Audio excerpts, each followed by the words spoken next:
Whispers of Wisdom, where we journey together through ancient wisdom and hidden practices, seeking what lies beyond. Namaste. Welcome to Whispers of Wisdom. My guest today is Anusha Suresh. Anusha is a somatic therapist. She is a spiritual sadhaki, a Devi worshipper, and also the founder of Anusha's Academy of Alchemy. Anusha, welcome. Thank you, Sapna. It's a pleasure to be here. Absolutely. So when I look at all the facets that you have, I'm really fascinated about what could one's childhood be if you have to even come up with something like Anusha's Academy of Alchemy, right? And you're into somatic therapy. Of course, I don't know what is somatic therapy. I'll get there, but I want to know I'm very curious about your childhood. Tell me a little bit about it. I would say that I've always been a very curious person. The only thing that I would say I've been blessed or been fortunate is that I never let my curiosity to be killed. I've always been very curious about everything, been very playful about everything, questioned everything, and also been a bit of a rebel to the system. Were you rebellious as a child? Yes, I was very naughty as a child. Very naughty. Yes, and I would say that, I have to really give gratitudes to my parents for this. Both my mother and my father were never the ones to say that this is what it is, just listen and keep quiet. Not once have I heard them cut down my curiosity.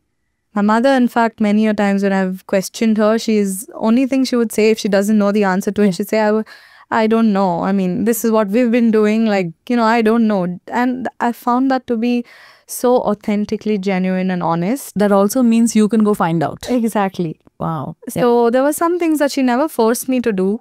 She would say that, this is what I've been doing since my childhood and I feel weird not doing it. So there are some things I'm going to continue doing. Yeah. Which I find to be very honest and very real. And she's never forced me to do anything that I don't want to do. So I think I've been very privileged to have in my family life a very beautiful childhood. Of course, there has been a lot of trauma outside of home, but my home has been a safe space for me, a space that fostered curiosity, a space that fostered love, a space that fostered, deep play. So I think I've been very fortunate in that sense that I always had a safe space to come back to. Right. And it's also been a very, how do I put it? It's been a space that has given me true expression. Your home. My home. My parents. And your upbringing and your childhood. Yes. And deeply rooted in culture as well. Yes. Coming from a home that has observed many festivities, generationally, still keeping many traditions alive. I had the privilege of, being rooted in that culture. And also giving space for questioning certain parts of culture and seeing culture evolve as well. Wow. And you did that as a child? Question culture? Yes, absolutely. Many things. Why do we light a lamp? Oh, why do we light a lamp? Yeah, so many things. Why do we have a doll festival? Doesn't make sense. And I think it's so natural for children to question, and not once has my mom been like, this is what's been told. Don't act too smart. Do you also feel like when children are allowed to explore, and there are no hard boundaries, this has to be done this way, this is how we do it, and just figure it out, it gives them more of a blossoming space as adults? 100%. It gives them more confidence as well. Right? This is something that I learned as I was learning sacred geometry. Right? So in sacred geometry, the bindu is the most important, the dot. It represents the cosmos. But also the circle. Right? The bindu and the circle is the basic unit. Yeah. It's also the unit for God molecule. It's also the unit for alchemy. Right? So when you see that unit, the central bindu, if you consider yourself to be that, and the circle to be the cosmos, you within the cosmos. Wow. Right? It still has a boundary. Yeah. But it's smooth. It doesn't have edges. And the circle can be stretched to whatever distance. Yeah. Yeah. Right? And but there's still a boundary. You said you're the conscious in the center. You're the consciousness in the center, right? So everybody, I think as human beings, we like to associate with a label, with a box, essentially, a boundary. I am so-and-so, my identity is so-and-so, my nationality is so-and-so. All of these are the circle that we like to feel safe within. Right. But many people get stuck in the size of the circle. that my box is only this much and limiting themselves to that tiny box. So is there a time when the dot expands and there is no difference between the circle and the dot? Yeah. Can that happen? Yeah, absolutely it can, right? That's why I said the circle is not limited. Yeah. Yeah. And the circle can expand to such an extent that you and I are both the dot. Like that as well. Multiple people are within that single dot, and the cosmos is for us to explore. Is that what also sometimes people refer to as collective conscious? Yeah. Altruism, collective consciousness, the oneness that people feel. Beautiful. It's all stemming from the same thing, that geometrically in sacred geometry, we have symbologies to sort of represent that. So I feel like from my childhood, I've always had access to spaces that have helped me explore that. So I think that probably kept me within the fold of curiosity, of questioning everything and not having my curiosity and my creativity shut down. Both my parents have always been very supportive of my creative expressions as well, be it art or be it dance or theater. Right. They've always been extremely supportive of it. And I think that is so important, to have different facets of your personality. True. Grow. Absolutely. So, yeah. So, Anusha, regardless of all of that, life is so dynamic that sometimes we go through trauma, regardless of that safe, you know, like that goodness of our childhood and all of that. We still go through trauma because that is the nature of life. Yes. Now, what is trauma? That's one question. But before that, you're also a somatic therapist. So what does this word somatic mean? So somatic, the word comes from the Greek word soma, which means body-mind. Okay. It can be loosely translated to body, mind and spirit, taking into consideration the three aspects of your presence, which is your body, your mind and your soul or spirit. And also somatic therapy is the cutting edge of modern mental health space. Okay. Because it's able to break through certain capping limits and barriers that a talk therapy or a cognitive behavior therapy has. Where the cognitive behavior therapy or talk therapy generally has a top to bottom approach, where you're going through your mind and your intellect. I know that I've been through a particular trauma and it has impacted me in a certain way, and this is how it's translating in my life. I know cognitively that this is happening. So then you talk and talk and talk about it and try to break down the event and all of that. That's what essentially happens in counseling. Anybody who's gone to therapy knows this journey of it. Correct.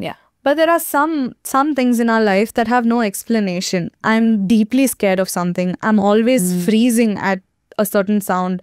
I am very scared of exploring a certain facet of my life, but I don't know why. Like cognitively, it doesn't make any rational, logical sense. Right. Absolutely. So when it's something like that, it's deep-rooted within the connective tissue of our body. It's deep-rooted in the tissues in our body, in the skeletal structure of our body. Okay. So somatic therapy helps you. It's a bottom-to-top approach. So you forget about stories, narratives and all of that and just go deeply within the body. Where am I feeling stress in my body? Where do I feel tightness in my body? What is the storyline that's coming up from here? Is there even a storyline, or does it just want presence to be integrated? So how does one talk to the body? I mean, when it is just mental and when you can access narratives, it's so much more easier to, just navigate with it. Yeah. But you're saying it's a different approach. It starts with the body. And what if I don't have body awareness? That's the key point to start from. To create that body awareness, to understand the language of the body, like you rightly pointed out, the language that your mind speaks in terms of visuals, if you're a visual thinker, storylines, or even, sometimes narratives of what happened, all of that. It's not like that when it comes to the body. It's very physical. It's like I feel stuckness, I feel tightness, I feel like going inwards, I feel shaky, I feel shivers. The language of the body is very different. Wow. And it's always telling you something. It's always telling you something, yes. The moment you sort of, dive into that sensation in the body and say, I'm inviting you with curiosity. Because I want to understand, where are you coming from? This tightness in my gut every time I hear a certain name, where are you coming from? Why am I feeling this? Yeah. I'm going to allow this tightness to flow through me. And then the story emerges. With the mind, is the story emerging first, right? And then you're trying to attach logic and okay, that's what happened. Yeah. But with the body, you have to really surrender to the body, because the body is intelligent. You just need to give it presence, and the body does what it needs to do to integrate and come into equilibrium. That's the wisdom of the body. But so many of us don't even know how to access the body because you're so numb and in our heads. Yeah. So the art is first coming into the body. So somatic practice also involves deep practices that help you come back to the body. Right. Because there are so many jargons, right? That say come to the present moment, be in the present moment. Yeah. Yeah. But nobody's Become teaching you aware. how. Nobody's teaching you Yeah. how. Also, do you feel like with the modern lifestyle and all that, we are losing touch with our body? Or I don't know, or is it just pockets of people? See, the thing is, back in the day, we had so many practices that were integral to our lifestyle that helped us connect with our body. That sort of helped us connect with our five senses from a more intentional place. Okay. Which doesn't exist anymore, because if we see the world that we are living in today, it's a rush. You're rushing from one to another, be it a relationship, be it workspace, be it even on Instagram, just scrolling, you're just rushing from one to another. You have barely engaged with the content for 2 seconds, already on to the next one. So the way that I see it is that you're just constantly in gluttony, consuming content, consuming information, consuming people. But you're not taking time to process everything that you've consumed, digest it and see, okay, how much do I take from this? How much of it is trash? What can I align with me? What in this can I add my own piece of wisdom and make it my own? Nobody is learning the art of contemplation, right? So how do you then get to the body? Right. And how do you anchor into the wisdom that your body innately has? So that is something that needs to be unlearned and relearned in this process in today's modern world. Like that's how I see it. So somatic therapy, Anusha, what is the underlying philosophy? We understood the philosophy. It is tapping through the body, and then unlike the traditional others therapies, it's mind, and then you are unpacking narratives, and then you're coming to an understanding. Now, where does this whole philosophy come from? Is it rooted in ancient tradition? Is it a recent form of therapy? The way that I have understood it from what I have dwelled into somatic therapy is that it mixes science and spirituality and ancient cultures. That's the way that I see it, because if you look at the basis of it, somatic experience was founded by Peter Levine, and he speaks about the deep correlation between the body, the mind, and the being, right? And how they kind of feed into each other, that it's not isolatedly functioning like how science believes, that it's actually speaking to each other. It's an entire system as a whole, right? And if you look at the basis, the tools that are used in somatic therapy, which is breath work, movement, and sounding. These are 3 key tools that are used in somatic therapy.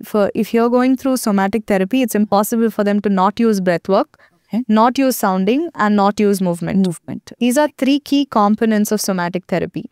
So if you look at breath work, there are calming, sort of grounding breath work, and then there are more activating breath work, right? Like holotropic breath work or breath of fire, which is Kapalabhati essentially. Right? Or alkaline breath work, or grounding breath work like a Brahmari pranayama, or deep, diaphragmatic breath work. They all come from our school of yoga of pranayama, right? The breath work is very similar. There are some patterns which are changed here and there, but pretty much they are similar. Okay. And sounding. In sounding, we believe that sound is one of the most powerful tools of healing and integration. So in other words, we in fact ask our clients to do prolonged humming. Which comes from the Brahmari pranayama. So sound work is not like a gong or a... It can be that as well? Yes, it can be gong, it can be external sound bowls as well. But an even better way of integrating is the sounds of your own body. Wow. Right? Powerful. Which is also deeply freeing, because you don't ever wonder, okay, if I were to ask you right now, Sapna, if you can create a sound that your heart is sounding right now, forget language, forget everything else. If you could completely give autonomy to your heart to control your throat, what is the sound it would create right now? Right? Nobody thinks of this. Yeah. I mean, all it took was a moment of connection with my heart, and like, what sound can create it? Yes. So similarly with the belly, if you're feeling tightness in your belly and you could give your belly autonomy to use your throat right now to sound that tightness, how would that sound? Maybe it sounds like... Maybe it sounds like Right. Right. right? It needn't always be soft, supple sounds. It can be like roars, it can be like huffing, it can be like thumping, it could be literally anything, right? But that is sounding. That is sound that is resonant to you. But also, like traditionally, sometimes, I mean, at least people back home told me, don't make those ugly sounds. Correct. Don't make grunting sounds like that. Be more demure. You're a girl. So a lot of times I feel like women don't even, at least some girls don't have the option of even like making those sounds. Precisely, which is what we're trying to break through somatic therapy, and which Beautiful. was never there in our ancient culture. We never tried to, dictate how people should behave. Yeah, yeah. If that were the case, tribal songs wouldn't have existed. Exactly. Yeah, now even sounds are a standard of beauty, how demure and how composed it is and how gentle it is. True. So once I did the breath work, an intense breath work in a workshop. I don't know that breath work can actually bring up emotions. Yeah. I was bawling and I didn't know why, for what reasons. Yeah. That's how you access the body, because you're not in your head. Right. Yeah. And it's got deep science, right? Like I was saying, somatic therapy has bridged science and, ancient wisdom together. So the scientific reason behind why you experienced what you experienced is that during activating breath work, the prefrontal cortex relaxes to such an extent that you're not overthinking it. You're not thinking, am I being weird here? If I move like this, am I looking weird? Are people going to judge me? Yeah. That part of your brain that computes all of this information is like, she's gone back to sleep. Yeah. But you're able to access altered states of consciousness that gives you access to your subconscious and your body. So anything that is held in your body that is unprocessed as emotions, as incidents or feelings or thoughts or narratives, come up to the surface and leave. It's beautiful because for a small time, I experienced a disconnection with my body, like it was in a different realm. It was an altered state of consciousness just by breathing. Yeah. I felt like I left my body for a while. Yeah. And then I was able to actually access different parts of my life. Yeah. And the one that I thought was most healed wasn't. Yeah. Yeah. And then, there was that expression of that. Yeah. So, who should be taking somatic therapy? What kind of trauma should they have gone through? Yeah, I mean, the way that I see it, therapy as such, somatic therapy as such, if there's something that you're stuck with, that you've been through a talk therapy and you feel like you're running around in circles and you feel like the pattern is still the same, but I'm just speaking. And I get trapped in my own thought spirals, then somatic therapy is for you, because one of the first things we say is, let's not talk, let's feel. Wow. Let's also, is it also if I'm a very, very analytical, logical person who talks? Yeah. Also, there were recent, I forget the research paper where this was published, that people who are very analytical, very logical, very intelligent, like who have multiple language skills and things like that, they are not therapizable. You can't walk them through talk therapy because they can see right through your questioning. Okay. So they will give you answers that they think you want to hear. Oh my God, this makes so much sense. So even if you fall under that category, you come to somatic therapy because we shut your brain down. We're like, let's not talk about it. Let's go into the body. Where is this held in the body? Because it's a completely different approach of curiosity that the mind gets stimulated. It's like, oh, okay, I don't have to talk about narratives, so I don't have to create narratives. Right. I can just go into the body and be curious about it. And it's exciting. Wow. So that also brings me to this question that when you have had a physical abuse or a rape or such kind of deep trauma that is almost trapped in the body, maybe you can go through healing over years. Everybody says the pain gets lesser. But I've known people who still are triggered by certain things. So somatic therapy, I'm guessing, is a huge, very powerful tool here. Yeah. I mean, I don't know if your audiences would know about this book. It was written by Dr. Bessel van der Kolk. It's called The Body Keeps Score.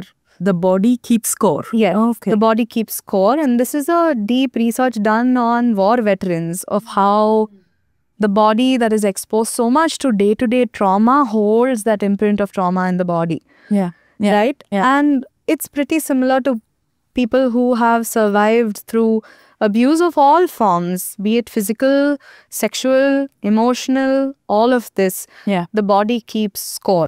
Wow. I think I saw it on your story on Instagram where you said if you had an argument with your spouse, there's high chances of inflammation in your body, and Yes. that conversation stays in your system for 3 hours. Yes. So imagine like a little conversation that you're not, in sync with each other. That can make an impact on you, and these things Yeah. like abuse. That stays for so long, right? And what generally happens in talk therapy is that you speak about it. Yeah. There's a certain level of integration that speaking does heal. But beyond a certain level, you have to go to the body, because the body has held you during that trauma. And the body is holding that imprint of trauma. You've healed your mind, but you haven't healed your body from that imprint. There's still a cortisol release that's happening.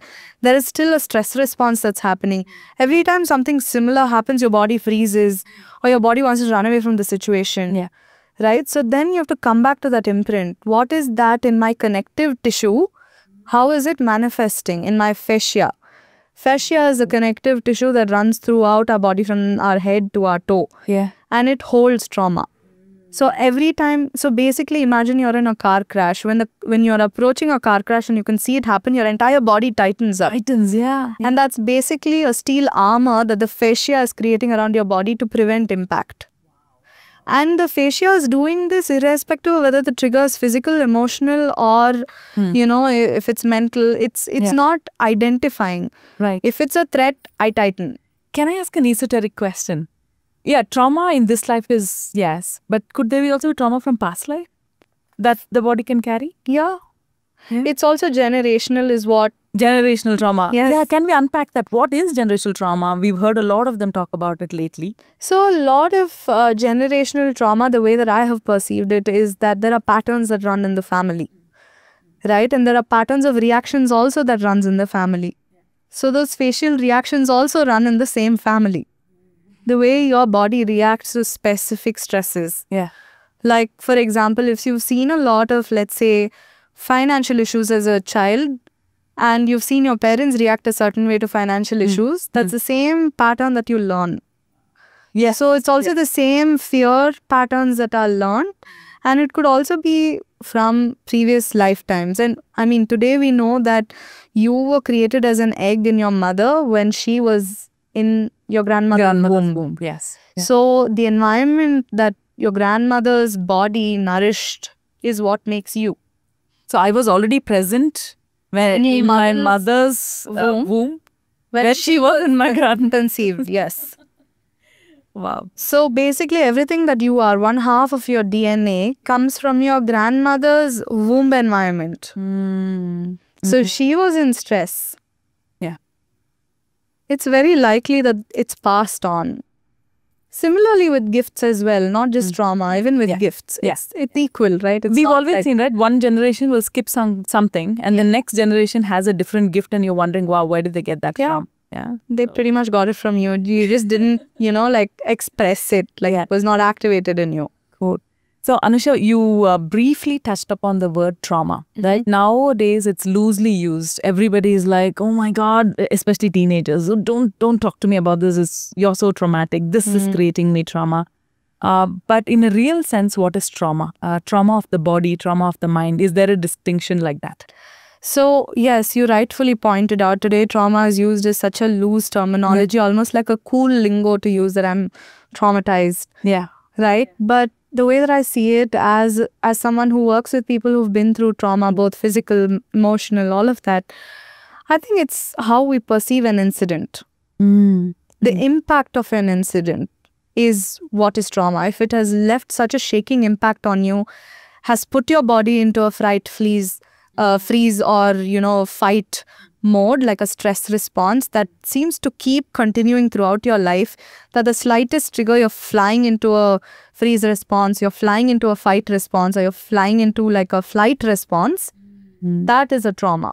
Fright, freeze, and flight. So trauma will manifest into those of the... And for women, this is mostly seen in women, is fawning, people pleasing. Like, I will do anything for you, just let's not fight. I've been fawning then. Yeah. It's most commonly seen in women. Their best approach of avoiding conflict is fawning. I will please you and do whatever you want, just shut up. I mean, and how many hundreds of women around us we know who are doing that. Who are doing that? Yeah, we see that even in work It's a environment. trauma response. It's a trauma response because you don't stand your ground, you don't set your boundaries. You're trying to avoid the conflict, so you'll do whatever somebody says, even if your entire body is screaming no. Oh, yeah. Oh, yes. Yes. Yes. I can recall many parts of my life where Yeah. everything is screaming no, but I'm saying yes to things. Yes. Oh, so, wow. When you said about that, it's really taken me back to, many, many, many questions. Okay. So you said flight, fight, and freeze. And that we said is trauma. And your body goes into these three responses when it has had a traumatic experience. So that's when you can call it a trauma. okay. Unless your body has gone into these experiences, you can't label it as trauma. That's why there's no definition as such. Like, for example, a car accident happens to me and I'm perfectly fine the next day. I'm back on the wheel, I'm back out. Yeah. Because I haven't perceived that as trauma. Right. For the exact same incident for you, you'd probably never touch the wheels of a car again. Got it. So my trauma can be differently. Completely different. So it's perception of an incident that has impacted you and thrown you into a stress response. Got it. So it need not necessarily be something really huge. It's as simple as, I remember when I was in 4th standard, for half a day, my friends pretended I am invisible. Oh my God, the heartbreak I had for that. And I think even in my adulthood, that's what, like, sometimes I want to be seen. I want to be seen. I want to be seen. Yeah. And this recently I unpacked for myself. Yeah. And if I tell this to anybody else, they're like, don't be silly. What, one day, half a day, you all played that you were invisible. Now, why are you saying it's trauma? But it can be my trauma, right? It can most certainly be. And in fact, through somatic therapy, we feel that most of the biggest trauma responses in your life actually stem from the most trivial, tiny thing from your childhood, which as an adult, you'd be like, really? Like, seriously? Like, something as big as abandonment issues could come from the fact that this person stole an eraser from me and he left me abandoned to take the blame for it. Yeah. It can be as silly as that. Wow. But as an adult, you grow up with these abandonment issues, wondering where did I get it from? I had a present mother, I had a present father, where, this is where it came from. And I also feel like children a lot of times are unpacking it on their parents. Yeah. Right? You created so much trauma in my life. And I'm so wounded because of you. Correct. So now I want to get into the topic of wounded masculine and wounded feminine. These are also words that, lately we see a lot and hear a lot around it. So if you can just help me understand, how does a wounded... So a person has both feminine and masculine inside. Is that my understanding correct? Correct. So even in a woman, her wounded masculine can show up. 100%. How does it? How does a wounded masculine look in a woman? Okay, so let's unpack this, right? Like, you've thrown a big bomb my way. So let's unpack this one. So firstly, yes, for lack of better words, because I know that a lot of people will be triggered by this line of conversation. Really? Okay. Why some? Yeah, because they're like, oh, how can you say that these attributes are feminine and these attributes are masculine, and, the whole debate.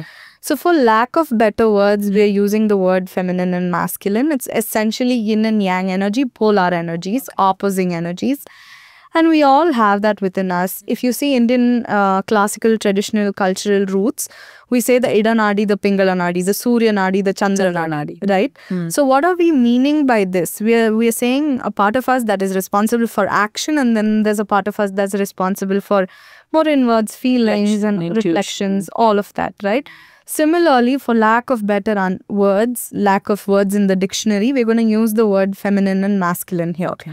Right? So when we look at attributes of the feminine is responsible for intuition, for flow, right? It's also responsible for softness, for nourishing. Yet there's also a fierce element of chaos there. Right? If you look at an archetype like Kali, she represents free flow, like chaos. Right? When you look at the masculine element, it represents that of structure, creating structure for the flow to come in. It's also responsible for taking actions, like once an idea has come from the feminine, the masculine is going to put that into action and make sure that it manifests into reality. It's also responsible for protection. It's also responsible for providing for the raw materials for the feminine to thrive. This exists within all of us. This is the broad sort of play of masculine. So in a way, we are also complete within ourselves. We're also 100% complete. Okay. Right? So this is the feminine and masculine archetypes that we hold within us. But there is wounding, right, in both the parties, thanks to colonization, patriarchy, put everything in a mix. We have a big mumbo jumbo of things. So let's look at what is then wounded feminine and wounded masculine and how that shows up. The wounded feminine shows attributes of deep insecurity. The wounded feminine. Yes. Insecure about her flow, unsure of her flow, indecisiveness, right? It's also manipulation is a key aspect of the wounded feminine. Manipulating things as a power structure. This is all coming from the feminine. Whereas a wounded masculine is more aggressor. Aggressive, loud, wanting to take up space, all of the attention. Right? That's how insecurity shows up here. Right? Both have insecurities, but when the masculine is showing insecurities, usually tries to overpower everybody in the room by being the loudest. By showing brute force. Right. Right? So now you can see if you're in wounded masculine or feminine, when you see a woman in her brute force, needing to be the last one to put a word in, being the loudest, she is in a wounded masculine archetype that needs healing. Like, what am I feeling insecure about that I'm having to be this loud and this overpowering? Because the healed masculine uses silence as strength. The healed masculine uses silence as strength. That his presence is enough. He doesn't have to speak anything. His presence is enough for the feminine to flow. Like I said, creating the structure for the feminine to flow. He doesn't have to establish a power here. He's in complete service to her and she is in flow. Imagine there's no threat in such a relationship. There isn't. The wounded feminine, like if you see a man trying to play the victim card, a man trying to manipulate the situation emotionally for his advantage, then you'd say he's in wounded feminine archetype. And you'll see this a lot in women power play structures. And it makes sense why it existed, right? For the last several centuries, we've been in a patriarchal society where there are several households where women have had to depend on men for for all kinds of security reasons. Then how do you establish a power center there? Only through emotions, because that's the only game they know to play. I'm not villainizing them, but that's all they know how to grab onto power. So if I can emotionally manipulate my man into feeling bad for me, feeling like I'm a victim that he needs to take care of, that's where all the Cinderella stories come from, right? Damsel in distress. And also the wife jokes. So it's all coming from that, needing to establish that power structure. But if you look at our ancient wisdom, it's very clear. There is no power structure. It's like, I can't exist without you. It's the same within our body. The masculine cannot exist without the feminine. It's imbalanced. You can't live a fulfilling, thriving life without the essence of the masculine and the feminine. Beautiful. And when, let's say, two wholes come together in a relationship, they form infinity. It's like two circles, continuously synergistic with each other, that sometimes I'm the masculine, sometimes you're the masculine. And that's okay for us to flow in if my femininity will flow into masculinity and his masculinity into my femininity, and that's okay. But also, like I feel in many modern relationships, it's always the seeking of completing the part that I can't access. That's unfortunate, right? Like, why do you believe that you are not complete already? You need to first, then it's a very transactional relationship. That I'm incomplete and I'm coming to extract something from you. It's not that I am full, so I have so much fullness to give that I'm ready to give on to you. And ready to take from you. So that's when synergy is established. Otherwise, it's extractive. You're extracting something from me. I'm extracting something from you. So I'm sure a lot of audience are thinking, I am full, complete and perfect, but I have found somebody who's not full and complete and perfect. So I'm always giving. So I'm sure they have a lot to unpack as well. Yes. If you're the only giver in the relationship won't run very long, because you don't have, unless you are in constant practice of something, but even then there's a point where you will be exhausted And when that exhaustion sets in, resentment sets in. And that's when you're like, I don't want to give anymore. And then you'll be labeled as the rebel, saying, you've always given for so long, like, why are you stopping now? And then it creates a conflict. Right. And then there is like, all hell breaks loose. Yeah. So why go through that cycle? 100%. So is there a possibility that we can move from the archetypes of just being wounded masculine, wounded feminine to divine masculine and divine feminine? How does those qualities look? I think we've been so lucky, right? We don't have to break our heads around these things. We've been given such a beautiful structure in our scriptures of sadhana practices. And more often than not, any sadhana practice will reveal these truths to you of what is missing in you and what you need to work on. Yeah. And it takes you on that path of fulfillment. Yeah. That if you have a father wound, you'll see the divine show up as your father and fill that wound. If you have a mother wound, the divine will show up as a mother and fill that wound. If there's a controlling issue that's coming up, the divine will beat you down to, let go of that control and flow. Yeah. Right? So there's so much that you're learning without having to actually read a book and learn. So what I'm also hearing is sadhana is not just experiencing something magical, miraculous, or some kind of alchemy, but it's actually coming in touch with your own self and filling those Your spaces whole of self. hollow. Whole self. Sadhana is what? Practice. Right? It's a practice that I show up every single day, not for something esoteric, but for myself. Yeah. It's to come and face myself. To everything that you seek and see through sadhana is a reflection of you. So if there's something that you're seeing that you're not liking, it is something you don't like in yourself that you need to work on accepting. 100%. To our audience, I just want to make a point that whenever anybody speaks about sadhana, this is nothing esoteric. It is showing up for yourself. Because a lot of time there is this real misunderstanding, oh, big sadhaki, oh, doing sadhana, you must be really out of bounds, Yeah. You must be considering yourself really offbeat. Yeah. And people feel that. It's just simply, I think it's one of the hardest things to do, to show up to yourself. Yeah. You can do everything else. You can be lazy and say, I'm not doing this today. I won't go to the gym. I won't do yoga today. I'll go have a cup of coffee. But if you can say no to all of that and still show up to your sadhana, Yeah. then you're doing something much harder than what it could be. I think there's so much pressure put on this word sadhana also, right? Anything can be your sadhana practice. Even showing up on a yoga mat at 6 a.m. in the morning could be your sadhana. Yes. Or it could be to take your drawing book every day at 4 p.m., sit and sketch. That could be your sadhana practice. Anything that you show up for, whether... And also, people think that when it's sadhana, you show up in your 100% every day. No, that doesn't happen. We are humans at the end of the day. We are not some super cosmic spirit. We are, but, we're still in this human reality. Everything in the human reality binds us and bothers us. So there could be a day when you're showing up 10%. There could be a day when you're showing 110%. And there could be a day when you're showing 0%, but you show up. You still show up. You still show up.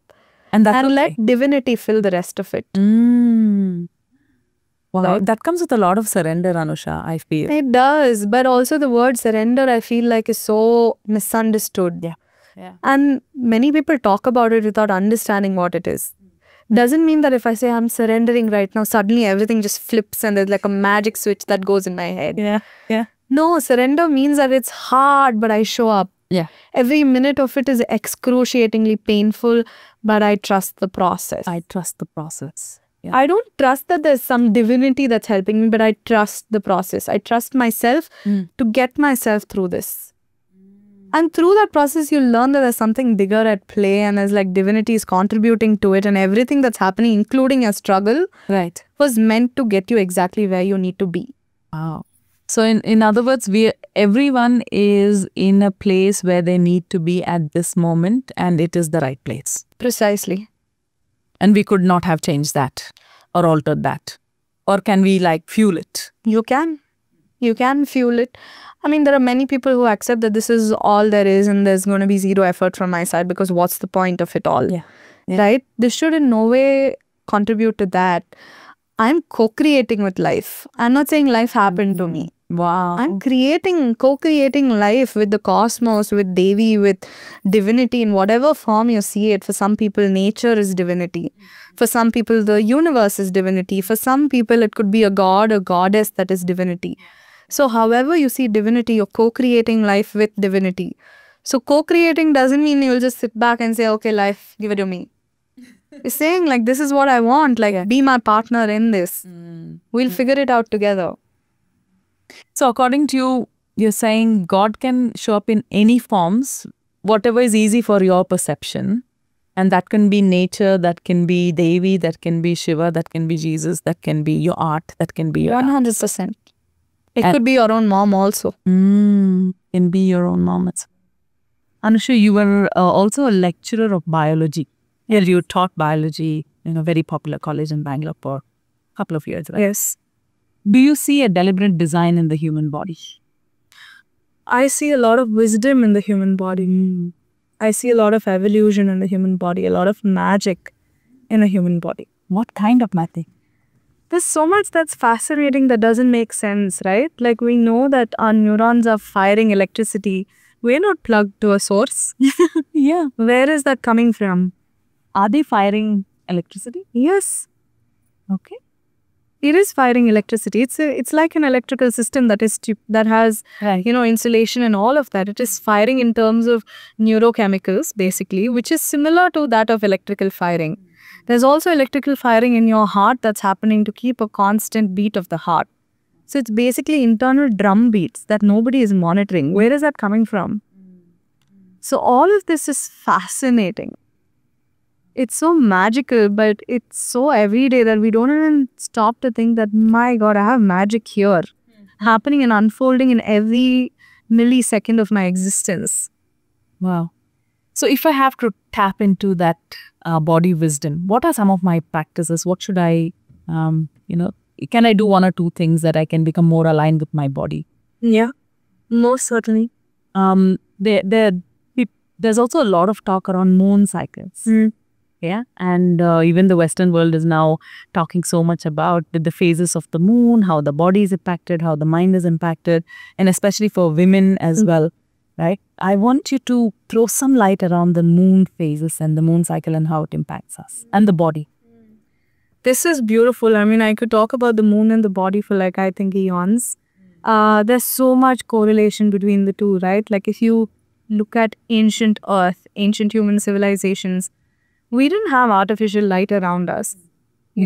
Our cycles in our body were synced to the rhythms of nature, including seasons of nature, because we ate seasonal produce. We were exposed to seasonal lighting, which means there were certain parts of the year which had more sunlight and less moonshine, certain parts of the year that had more moon, less sun intensity, right? So it was believed that because of this kind of moon exposure to our body, our bodies, women's bodies would sync the period cycle with the moon cycle. So you'd essentially bleed either during the full moon or the new moon. Yeah, and they said then your body is in alignment. Your body is in alignment with the rhythm of nature, that you're in sync with the rhythm of nature. Right? And it was also believed that because of this loosely, I mean, it has many correlations, right? Because of this, if you notice around, so if let's say you're bleeding around the full moon, binding up to the full moon is when you'll start experiencing PMS. You become more sensitive, you become more, irritable in some sense. So people who experience, let's say, PMS more intensely, that a small thing can make you fly into rage and things like that. The whole word lunatic came from there. Because around the full moon, you start acting crazy. But where is it actually coming from? It's essentially PMS, that you're synced with the moon. Around the full moon is when you get your bleed. And around that time, you're extra sensitive also to energies and things like that. So you see how it's kind of all lost in today's day and age because of artificial light exposure. Your body doesn't go into that kind of connection unless you're in deep spiritual practice. Right? If you look at Sri Vidya, path of Sri Vidya that follows the Titinitya path, where each day of the moon is considered as a Devi. Devi, yes. And you're surrendering to each phase of the moon as the Devi. And they have qualities. And they have their own qualities. And very similar syncing qualities with your cycles as well. There are days when you're more energetic. There are days when you're in reflection. There are days when you're creative. There are days when you are, destructive. Even the moon cycle is created exactly like that with the Devi. And it's sort of a sideways approach. All spiritual practices, I feel, is a sideways approach. So it's like you're practicing it and you're already there and you're like, wow, okay, it was that simple. You don't need to logically think about it, rationally dissect it and things like that. As you practice it, the practice itself teaches you so much. Right? So just by practicing this, you understand that I am a whole, irrespective of what phase of life I am in. Whether I'm in my creator phase or whether I'm in my destructive phase or my reflective phase, I'm still complete. So one thing is the person who is experiencing these cycles within herself. Let's take, for example, a woman. Sometimes even she is not aware of it. Forget the partner. And then there is this friction during the PMS time. You're too sensitive. Oh, you've gone mad. You're crazy. Control yourself. What's wrong with you? Don't unleash yourself on me. So how do we bring more awareness to men as well? I mean, one of the best ways to bring awareness is to understand that, in today's world, we're fighting so much for equality. Right? How do you fight for equality when you are polar opposites? When your bodies work so differently, then what is the equality that you're fighting for? Fighting for equal opportunities is one thing, but fighting for women to become better men, I find that to be illogical. And that's what's happening in corporate space. That is precisely, what's happening. Because if you look at, and this is coming from science, right? This is not spirituality. In science, men go through a 24-hour hormonal cycle. As soon as they wake up in the morning, they get a shot of testosterone. They wake up feeling fresh, ready to take on the day. By around 5 o'clock, their energy is depleted. By 7 o'clock, if you allow them, they will fall asleep. Unless they are into multiple things and they are in a high-stress environment where they will end up scrolling till like 1 a.m. in the night. Ideally, if you were to keep all of these stresses away, men's energies begin to deplete. Beyond 6 o'clock, they are ready to hit the bed. By 8 o'clock, their energy is completely down and they are in their phase of destruction, reflection and all of that. I haven't met a man like that, but I have met probably one. Towards the night, they're in their, they're in their period phase in the night. Every day they're having period. Every day they're having their period phase. They'll be more irritable during the night compared to the morning. Right? But for women, it's not like that. And this is cycle, continuing 24-hour cycle, right? They rise with the sun, they go down with the moon, and this is their 24-hour cycle. But for women, we have a 28-day cycle. So we're going through what they go through in a day through 28 days. So from your bleed, once your bleed has begun, you're in that phase of destruction where energies are low, you're in reflection, you're in rest, you're recouping about the previous month and all of that. And then your energetic phase starts where a woman can actually function up to 500% efficiency compared to men. Men show up at 100% every day. Women can show up in those first, let's say after their periods for 5 days in 500% efficiency. Right? After that, there's a day of dull and then they're again in 500% for 2 days and then they start slowing down. Then it's 100, 70 and it can go up to 0 even some days. Right? But you see, we're not respecting or honoring that cycle because we're expecting to be at 100 when you can be at a 500 for 5 days, where you can get an entire month's work done in 5 days. At that efficiency, you're fighting to be at 100% every day when you know your biology will not support it. So it's okay for me to say that I am not showing up as the same person every day because sometimes I feel like, why am I showing up in so many different energy levels at different times in the month? The more you force and beat your body to do so, the more your body will show signs of stress because your hormonal body is not there. Let's say you're on your bleed, your body wants to rest because you're bleeding. You're releasing tissue that was part of your body. You're in your destructive phase. And if you're trying to create something in that phase, how is that going to happen? Wow. There's no creative flow even that's coming and you're forcing yourself to do it. It's not going to come into fruition. But the same thing in your cycle, let's say around your ovulation time, when you're most fertile, when you're exuding that energy of creation, you create even a new project, it will be a click. Beautiful. That is working with the cycle. Yeah, that's also scientific, right? Because you're in your most creative. You're in flow state at that time. Your body is in flow state. Your mind is in flow state. Your hormonal environment in your body is supporting that flow state to exist. So you're saying, if in a way, it will be good for partners to know when their girlfriends or wives are on their period, and not just on their periods or on the PMS, but also the other phases. Yes. Where is she more creative, energetic, loving, Yes. compassionate, giving? Where is she more childlike, carefree? When does she get into the throes of Cranky. sadness? Yeah. Nothing is making sense in the world. And Yeah. then they come to destructive Yes. phase. Whatever you say, I will destroy you. Yeah. It will be for your own good, but Yeah. where does that rage come from? Like you said, it's the end of life. It's destruction. It's, it's all. It's the energy of Kali also that you're manifesting within yourself through the cosmic womb, the connection to the cosmic womb through your physical womb. Right? So it has to be honored. It has to be revered. It needs to be, seen and felt.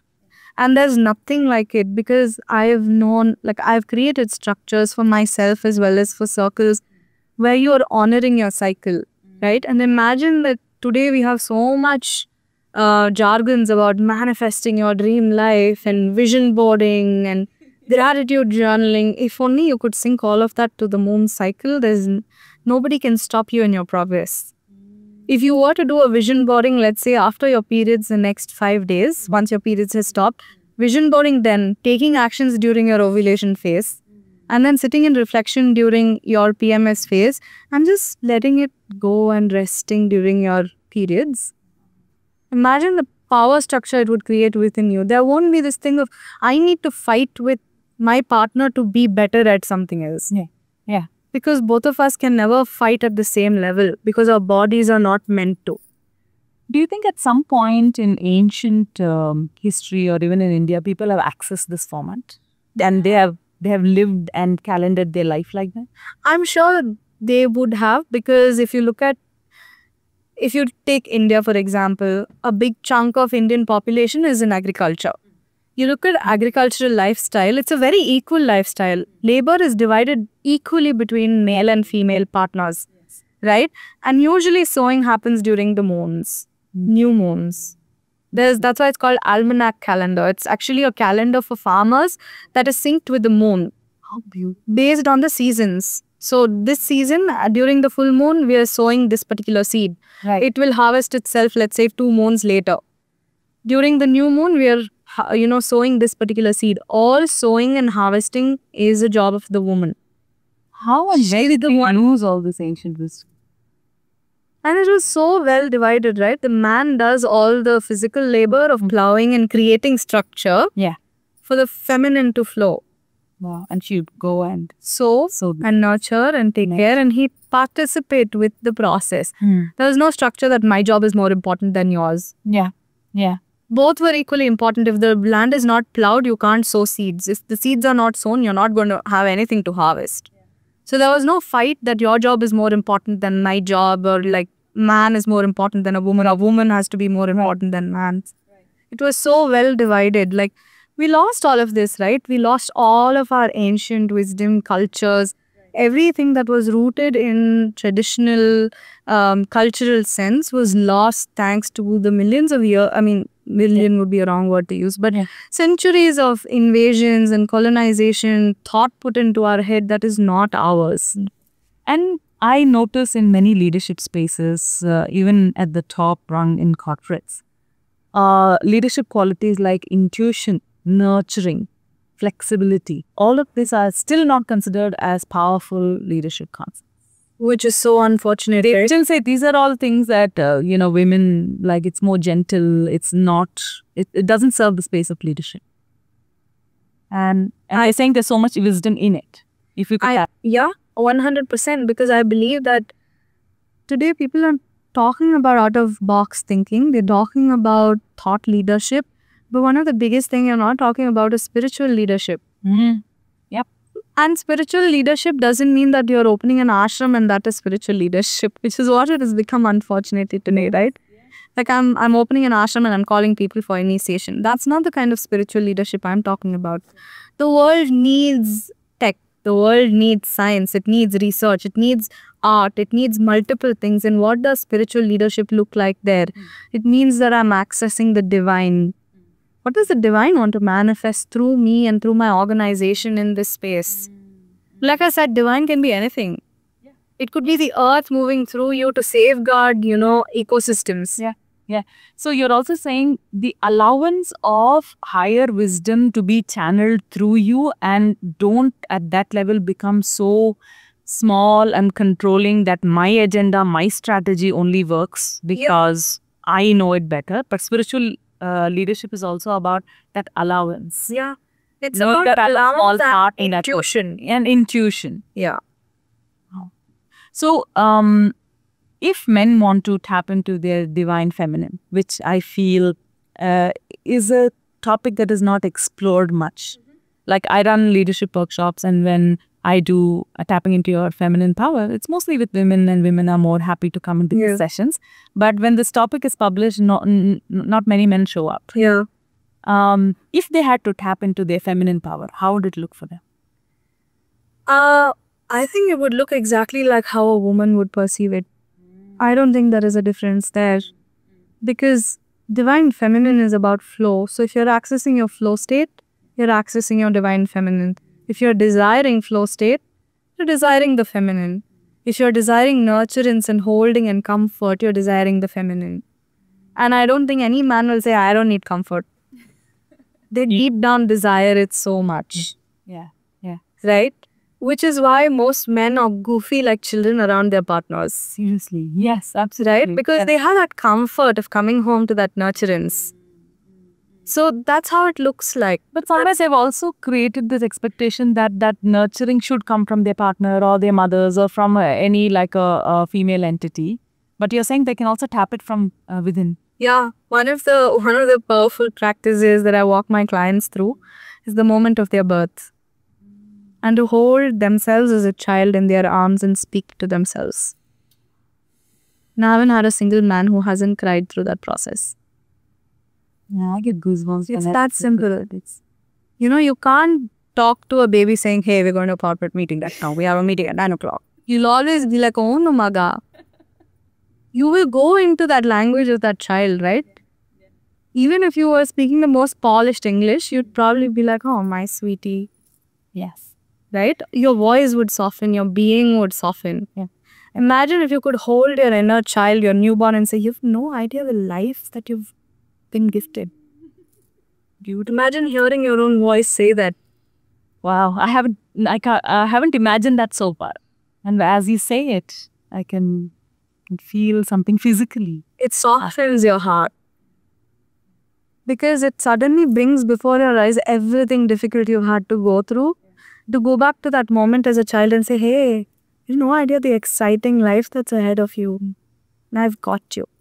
Also, a lot of times, why are Indian men not taught to tap into that? They're almost told like you're strong, you have to no crying, and even the many social norms how to show up as a man. Even if you walk slightly flexibly, then you'll be called names. Right? If you're gentle, then you're like, are you not man enough? Right? These are all such painful things to say. And yeah, I think it's men all around the world. It's not just Indian men. It's men all around the world. As somebody who's worked with people from different nationalities, I will say it's a common theme. That's one thing. Second thing, I would blame it on, patriarchy, which has put very strict gender norms of this is a woman's job, this is a man's job, this is a woman's archetype, a man's archetype. That's one thing. Second thing, tapping into softness and tears may look very different for a man compared to a woman. That's something that very few people are talking about. How does it look? Yeah, so for men who are, again here I'm referring to men for, let's say people who identify as men, who are predominantly divine masculine. Very few attributes of the feminine. And this is also the case for women who predominantly identify as masculine, very little feminine. Okay. For both of them, their access to power comes from the primal essence. Okay. Primal warrior kind of essence. It doesn't come from soft flow kind of essence. Okay. It's more of a warrior archetype. Oh. So if you're expecting a warrior archetype to come into softness and cry, it's not going to happen. Even if they try to beat themselves, they'll feel completely awkward and out of their element. So for someone who's in their warrior archetype, if they have to process emotions, it would look like thumping. That's enough to growls. Yeah, that is enough for them to, come into their essence. Yeah. That's enough for them to process their emotions. It needn't look like crouching and crying, but it is still integrating with emotions. Beautiful. No, I just looked at the production team because I have experienced something like that from one of them. Yeah. Yeah. So that is the warrior essence, right? That is their natural essence. Men are very primal in their expression. So you can't, if you are mostly divine masculine and very little feminine, pushing you into like softness and tears is like moving out of your natural element. It's not going to happen. And if you do, you will feel very disgusted by it. Yeah. It'll feel almost emasculating sometimes, and it can feel like you're losing power. But that doesn't mean that it's an excuse not to process emotions. You will still be held accountable for everything that you're feeling. And you will still be responsible for integrating with those feelings. But it'll look very different. If you look at, like Sacred Sons is one of them, and I would draw the audiences to go look at Sacred Sons. Sacred Sons. Yeah, Sacred Sons. S-U-N-S. Yeah, S-O-N-S. S-O-N-S. Okay. Yeah, it's a Central American-based firm that run predominantly male retreats. Okay. And what their retreats look like for male integration is that one of them stands in the center and everybody thumps with us. And this man in the center is weeping. Doing that? Weeping. Yeah. Wow. Okay. While he's thumping. And then everybody just places their palms on his back as support, brotherhood. Right? But for women, what would it look like? For a woman, she would be able to cry very easily. Yeah. For a man, it needs to come from almost like seeking permission from each other. Right? Like brotherhood, like I have the permission to weep here. This is a safe space. I'm not judged for my tears here. Right. I'm not seen as somebody weak whose woman you can take away. Wow. So that's why when a bunch of men get together and they have a little drink, they all get emo. And that's a little tribe. They're bonding, and I've also seen that they become softer in their tribe and they're okay to even shed a tear or just even cry. That's giving each other permission that we've established a safe space. There's no judgment within this space. But otherwise, they're constantly judged, right? We say that women have it hard, but men have it equally hard. Nobody is talking about it. Yeah. They have it equally hard because it's almost as if there's an unsaid parallel that you have to be the provider, you have to be the protector. Whether a woman is a feminist or not, there's an unsaid, blanket that's already put. Even the most feminist woman wouldn't respect a man who'd depend on her. Yeah. So it's, it's very hard for men also to go into their softness because they fear not being respected. They fear being seen as weak. And like I said, tears are not very natural to men. There may be some of them who are naturally, softer to tears and, are very quick to tears. Yeah. But those are very minuscule number of people. Most men find it more easier to process emotions through the body. That's why many men like playing sports. Or going boxing. Or doing something where, body is expressing that aggression, everything that they're holding back on. But unfortunately, many of them do it very unintentionally. So it's not essentially integrating a lot of held emotions. But if they could do the exact same things with intentionality, it would be a game changer in their life. Okay. Can I shift gears now? Yeah. A little bit. Yeah. I'm going to step into, into devotion and spirituality. This is my feeling, and you can correct me if it's wrong. I've always seen there are waves of different worship that happens. There's a Vishnu way, and a couple of years back, there's this huge Shiva way. Then there was this Hanuman way. Now I feel it's the Devi wave. I feel she has arrived. Yeah, right. You can see her. I've been seeing her in many spaces. Her worship is more prominent. People are embracing Devi worship. How do you feel about it? I feel excited. Yeah, I'm a little partial around Devi. Yeah, if you're a Devi worshipper, you're always going to be partial. Of course, yeah. I mean, I've also been, I wouldn't say I was, but I'm still, Krishna will always be love. Krishna will always be play. Krishna will always be like my best friend. But Devi is Devi. You know, when Devi takes over your life, she's just there. She'll flip your life around and you'll say, please do, like I am in surrender, like you're chopping my head off, no problem, you can take it. You know, that's how it will feel when Devi is around, because there's a deep trust of the mother. There's a deep trust of the mother. And you'll have to see her that way, isn't it? You have to see her. Not necessarily. There are also people who see Devi as lover. There are also people who see the Devi as their sister. So it depends on how you wish to see the Devi, how you wish to align with the goddess, in which form you want to align with her, be it Tripura Sundari or a Kali or a Tara or a Chinnamasta. You know, it really depends on your archetype. And like I said, we're fortunate to be living in a land that allows all of these archetypes to thrive. You're no less for following a Kali, or I'm no less for following a Tripura Sundari, or someone else is no less for, say, following a Bagalamukhi. Right? It's just who we align with as an archetype, or what is our personality closest to, so that form of divinity can flow and manifest through us. That's how I see it. And I think, like they keep saying, right, this is the age of the Aquarius. What does that mean? Yeah, so they say this is, I also don't know a lot. This is what I know. I understand that the earth has moved into the Aquarian era. Okay. So the energetic grid of the entire earth has shifted towards the feminine. So that's why people will go more into intuition. You can tap into the earth's intuition more. Everything that's created as technology also serves the feminine more, is in service to the divine feminine more, in every form, be it in the shamanic culture, be it in corporate culture, be it in, you know, like tantric culture. It's all kind of in service to the divine feminine now. After several hundred years of being in service to the masculine, it's swinging the opposite side towards the feminine. So it's real. It's happening. So it's real and it's happening, and it's like the Devi is rising. Devi is rising, yeah. Yeah. Somewhere I also heard that Devi has done her, you know, all her travels and now she's come back to India. Her Shakti Sthala is now in India. Yeah, and you will see a lot of, revolution in terms of female voices being more dominant, to see everything that we were fighting for is coming to fruition. Yeah.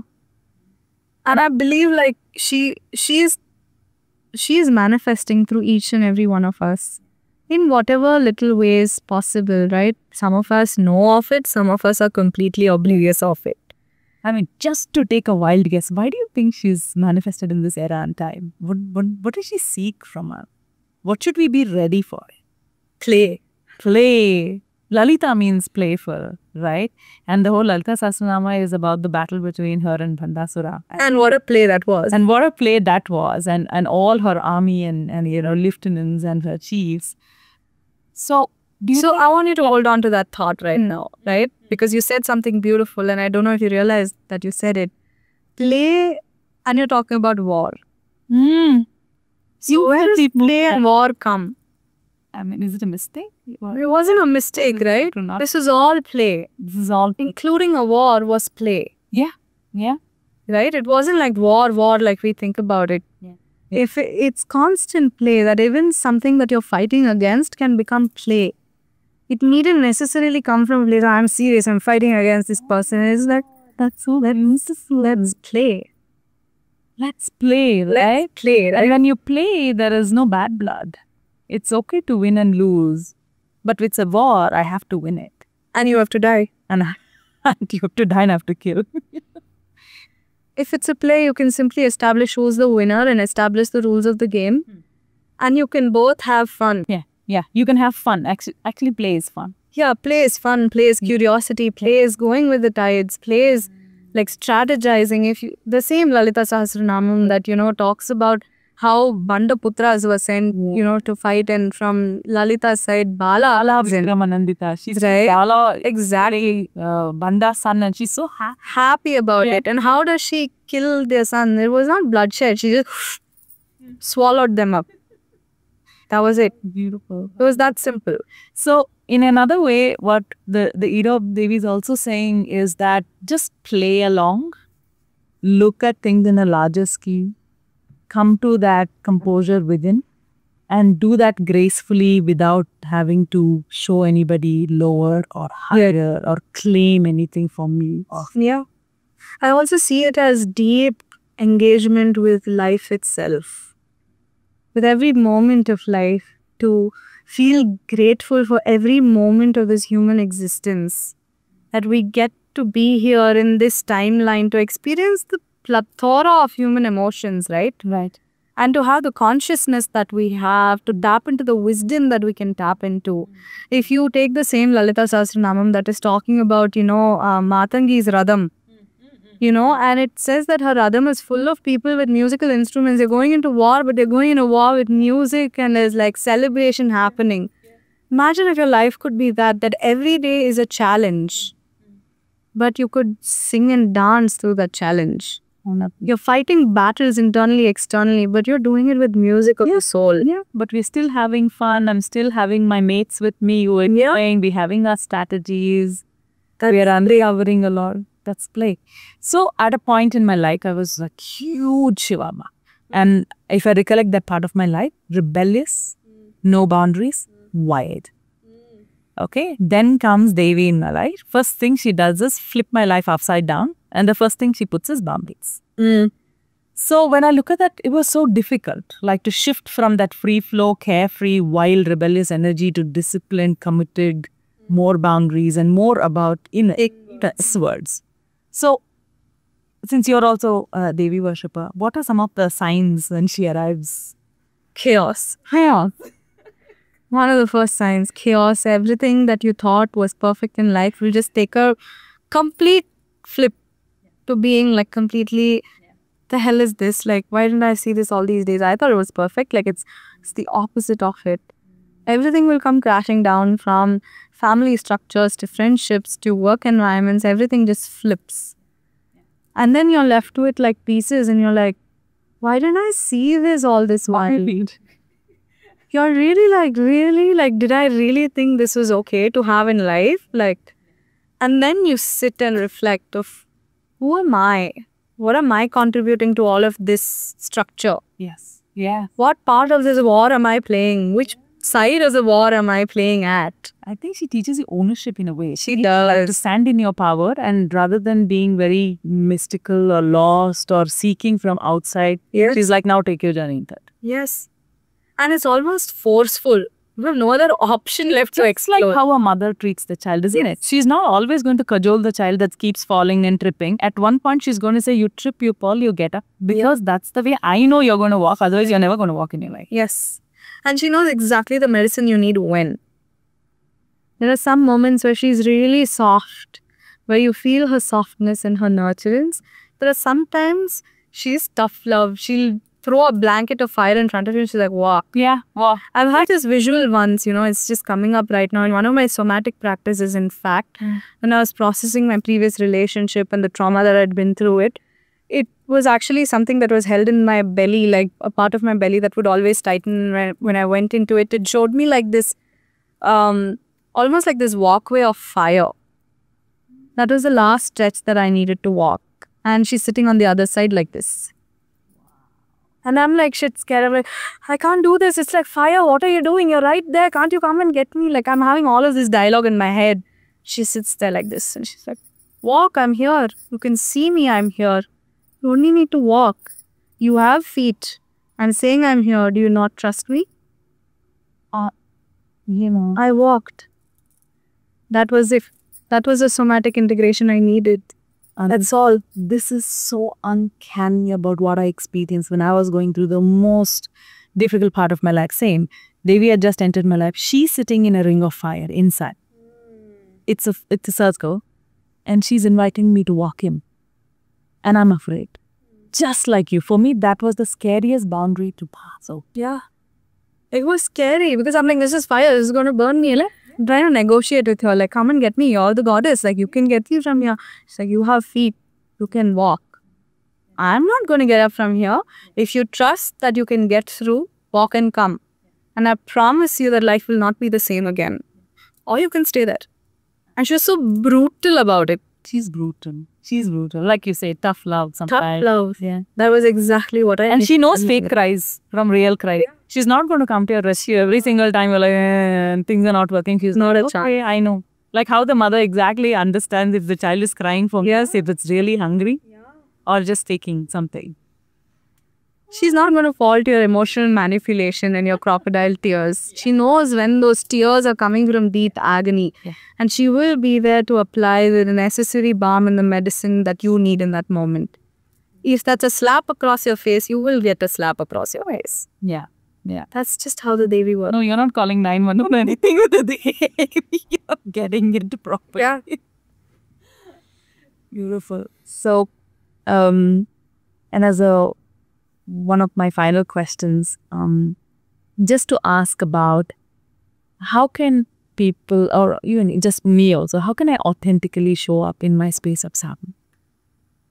How can I not be filled with illusions about what is happening to me, what is my progress, and am I doing it right, am I doing it wrong? How can I just authentically talk less, listen more? A lot of people want to talk about their experiences. They want to seek validation externally by talking to other sadhaks, by talking to other people about their experiences. But one of the biggest, obstacles that come in the way of your sadhana is doubt. Because you're constantly like a nagging child seeking validation every time. Say, you're a good child, you're a good child. Yeah. How long are you going to seek that? She's there. She's showing up for you in many ways. Yeah. You don't have eyes to see it is because you're wasting too much of your energy in speaking. If you were to redirect that energy that is all coming outside towards your eyes, towards your hearing, towards your knowing, then you will know that every experience that is really spiritual has left you transformed. That's it. You don't need to seek validation. How can somebody else validate whether you've been transformed? They don't even know you fully. Yeah. To validate your transformation. So speak less, listen more. At that note, I am not going to speak anymore because this was really, really deep. We have really touched upon so many things. And huge thank you to your wisdom and for showing up in this Devi energy. I really, really enjoyed this conversation, Anusha. Thank you so much. Thank you, Sapna. It's been a pleasure and it's been an honor. And I'm wishing you the very best. I know the world needs more people to speak about these things. We need more people to tap into their own wisdom. And I'm so glad you're doing this. And I'm wishing you the best and all the light and love in the world. Thank you. All the light and love in the world to you too. Thank you. Shri Matre Namaha. Shri Matre Namaha. We spoke about varieties of topics. We unpacked so much wisdom. If you resonated with anything, do consider sharing. Thank you.